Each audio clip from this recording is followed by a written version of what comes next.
कि इस दफा बारिश ने पूरे मुल्क में एक हैवॉक क्रिएट किया है, खास तौर पर हमारे पड़ोसी पंजाब में, दिल्ली के करीबी, और उसके अलावा कर्नाटक में, महाराष्ट्र में, जम्मू कश्मीर में, हिमाचल प्रदेश में, उत्तराखंड में, इन सब जगहों पर काफी तबाही आई है।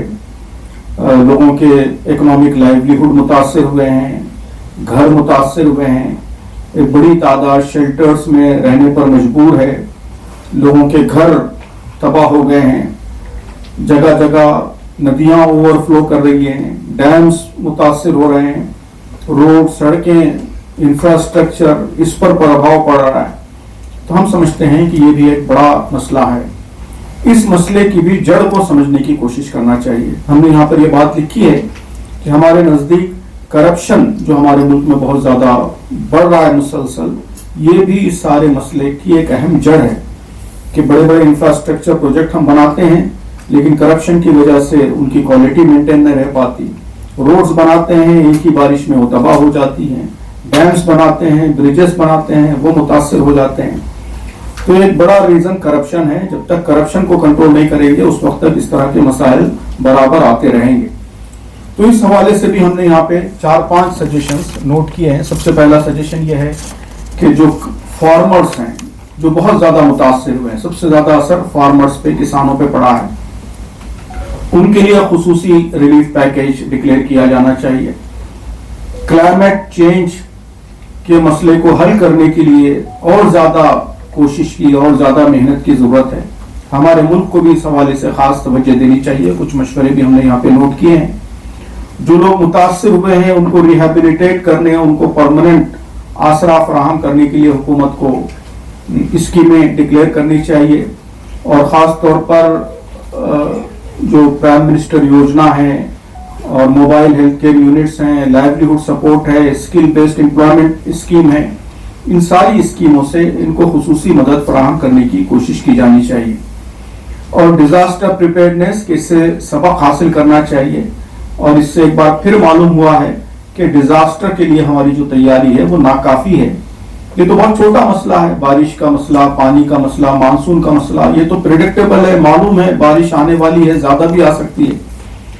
अगर इसके लिए ऐसे छोटे छोटे मसले भी इतना प्रॉब्लम क्रिएट करते हैं तो इसका मतलब ये है कि डिजास्टर्स के लिए हम बहुत ज्यादा तैयार नहीं है। तो एक तरह से वार्निंग है, तो हमको इस वार्निंग को सीरियसली लेना चाहिए और हमारी जो डिजास्टर प्रिपेयर्डनेस है उसको भी बढ़ाने पर खास तवज्जो देनी चाहिए। इमाम और उनके अलावा भी कई एक्टिविस्ट वो 2020 से 5 सालों से मुसलसल यूएपीए के तहत जेलों में बंद हैं।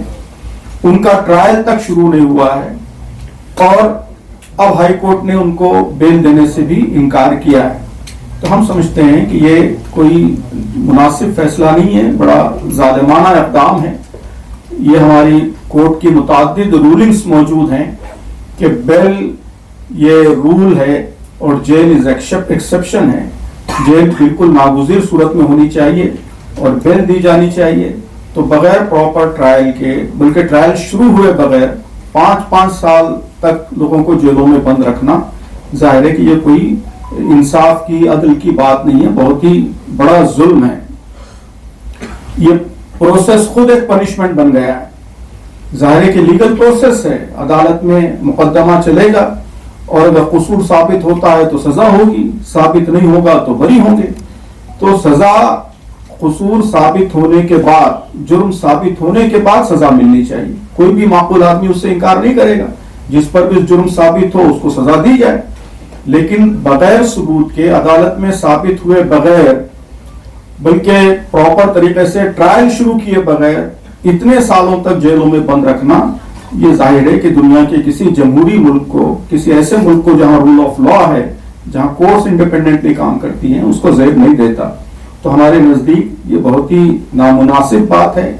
जो प्रोसिक्यूशन है उसको भी इस हवाले से आदिलाना और मुनसिफाना तरीके इख्तियार करने चाहिए और अदालतों को भी जो उनके खुद बनाए हुए रूल्स हैं कि jail is exception and bail is rule, तो इसको in letter and spirit follow करना चाहिए।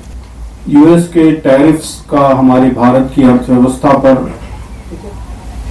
खास तौर पर जो गरीब लोग हैं उन पर जो प्रभाव पड़ रहा है, असर पड़ रहा है, हम समझते हैं कि ये बहुत ही गंभीर मसला है। जो स्टैटिस्टिक्स आ रहे हैं उसके मुताबिक सिर्फ सूरत में जो डायमंड कटिंग इंडस्ट्री है उसमें 15 लाख से ज्यादा वर्कर्स वो मुतासिर हुए हैं। उत्तर प्रदेश में 2,500 करोड़ से ज्यादा के कारपेट्स स्टक हैं। तिरुपुर, जहां पे तमिलनाडु में कोयम्बटूर के करीब जो टेक्सटाइल मैन्युफैक्चरिंग एक्सपोर्ट का बड़ा मरकज है, वहां बहुत सारी यूनिट्स बंद होने के करीब पहुंच चुकी हैं। तो ये सारे जो मसाइल हैं ये हमारी जीडीपी पर बहुत बुरा असर डालेंगे और खास तौर पर जो गरीब लोग हैं, मजदूर हैं, छोटे छोटे व्यापारी हैं, उन पर इसका बहुत बड़ा असर पड़ेगा। तो हम ये समझते हैं कि गवर्नमेंट को इस मसले को बहुत ही सीरियसली लेना चाहिए। कई सजेशंस हमने इस प्रेस नोट में लिखे हैं। हम चाहते हैं कि आपके जरिए ये सजेशंस गवर्नमेंट तक पहुंचें। सबसे पहला हमारा सजेशन यही है कि डिप्लोमेटिक एंगेजमेंट यूएस के साथ, दीगर मुल्कों के साथ गवर्नमेंट का और ज्यादा डिप्लोमेटिक एंगेजमेंट बनना चाहिए और इस टैरिफ को रिड्यूस करने की, रैशनलाइज करने की हर मुमकिन कोशिश होनी चाहिए। दूसरा इंपॉर्टेंट सजेशन ये है कि जो लोग मुतासिर हुए हैं उनको एक इमरजेंसी रिलीफ पैकेज डिक्लेयर करना चाहिए। मालूम हुआ है कि कैबिनेट तकरीबन 25,000 करोड़ के पैकेज पर गौर कर रही है। इस पर जल्द से जल्द काम होना चाहिए। जो लोग मुतासिर हो रहे हैं उनके इंटरेस्ट माफ किए जाने चाहिए, जीएसटी रिफंड किए जाने चाहिए, उनको लोन्स फराहम किए जाने चाहिए। जो इंडस्ट्रियल यूनिट्स के साथ साथ जो बड़े पैमाने पे जॉब्स जा रही हैं तो उनको अल्टरनेटिव एम्प्लॉयमेंट फराहम करने की कोशिश होनी चाहिए। और उसके अलावा एक बहुत ही इंपॉर्टेंट सजेशन ये है कि एक्सपोर्ट डाइवर्सिफिकेशन, जो दूसरे मार्केट्स हैं, जापान है, साउथ कोरिया है, जर्मनी है, मैक्सिको है, यूनाइटेड किंगडम है, इस तरह के तकरीबन 40 ममालिक हैं जहां पर जो इंडिया के एक्सपोर्ट्स हैं उनका अच्छा खासा मार्केट मौजूद है। कहा जा रहा है कि ये मोर देन $590 बिलियन का मार्केट है और हमारे मुल्क के एक्सपोर्ट ने अभी तक सिर्फ 6% इनको कवर किया है। मतलब अच्छा खासा स्कोप यहाँ पर बाकी है। तो इनकी तरफ डाइवर्सिफाई करने की हुकूमत को संजीदा कोशिश करनी चाहिए। तो ये सारे सजेशंस इसमें तफसील से दिए गए हैं। आप इन्हें पढ़िए भी, इनको मीडिया में भी कवर कीजिए और हुकूमत तक भी इन चीज़ों को पहुंचाने की कोशिश कीजिए। हम ये समझते हैं कि हमारे मुल्क के कॉन्स्टिट्यूशन में वैल्यू बेस्ड इकोनॉमी की तरफ हमारी रहनुमाई की गई है। गरीबों का वेलफेयर सिर्फ बड़े व्यापारियों का, करोड़पतियों और अरबपतियों को सामने रखते हुए इकोनॉमिक पॉलिसीज नहीं बनाई जानी चाहिए, बल्कि गरीब लोगों को सामने रखते हुए पॉलिसीज बनाई जानी चाहिए। जमात इस्लामी हिंद इसी में यकीन रखती है, इस्लाम की तालीम के हवाले से, और हम समझते हैं कि हमारे कॉन्स्टिट्यूशन की, संविधान की भी यही रहनुमाई है। तो अगर हुकूमत इस पर सख्ती से अमल करे तो इन सब मसाइल पर आसानी से काबू पाया जा सकता है।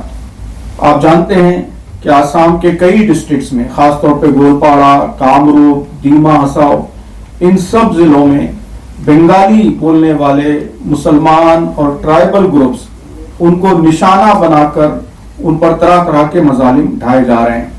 सिर्फ गोलपाड़ा में 1,700 से ज्यादा फैमिलीज को फोर्सिबली, ताकत के जरिए हटाया गया है, डिस्प्लेस किया गया है।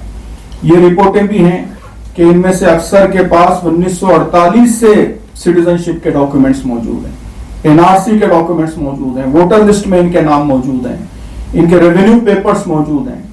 ऐसे लोगों को भी, जो भारत के सिटीजन्स हैं, शहरी हैं, उनको भी जबरदस्ती घरों से बेदखल किया जा रहा है बांग्लादेशी के नाम पर। वहां आशुदोबी में जिस तरह पुलिस का एक्शन हुआ और 19 साल के बच्चे को गोली मार के खत्म कर दिया गया, इसको भी हमने सख्त अल्फाज में कंडेम किया है। तो ये सारे एक्शंस हम समझते हैं कि ये बहुत ही खतरनाक रुझान है। इसके नतीजे में कम्युनल टेंशन, लिंग्विस्टिक टेंशन, ये सब पैदा होने का इम्कान है। मामला सिर्फ अब आसाम तक महदूद नहीं रहा, बल्कि बड़े शहरों में, दिल्ली में, बॉम्बे में, हर जगह बंगाली स्पीकिंग लोगों को टारगेट किया जा रहा है। तो हमने इस हवाले से 4-5 मुतालबात लिखे हैं। सबसे पहले तो ये कि जब तक high court judicial review complete नहीं करता और सबके क्लेम सेटल नहीं होते, उस वक्त तक एविक्शन ड्राइव को इमीडिएटली रोका जाए, हॉल्ट किया जाए। जो पुलिस एक्शंस हुए हैं और खास तौर पर जो सकवर अली की डेथ हुई है 19 साल पुलिस फायरिंग में, उसकी इंडिपेंडेंट इंक्वायरी होनी चाहिए। जो फैमिलीज को डिस्प्लेस किया गया है उनको फौरी रिहेबिलिटेट किया जाना चाहिए और हर जगह माइनॉरिटी और ट्राइबल्स के लैंड राइट्स को प्रोटेक्ट किया जाना चाहिए। जो डिस्क्रिमिनेटरी कैंपेन्स हैं और खास तौर पर बड़े ऊंचे ओहदों पर बैठकर, चीफ मिनिस्टर के ओहदे पर बैठकर जिस तरह के प्रोवोकेटिव और डिस्क्रिमिनेटरी स्टेटमेंट्स इश्यू हो रहे हैं, इसको फौरी रोका जाना चाहिए।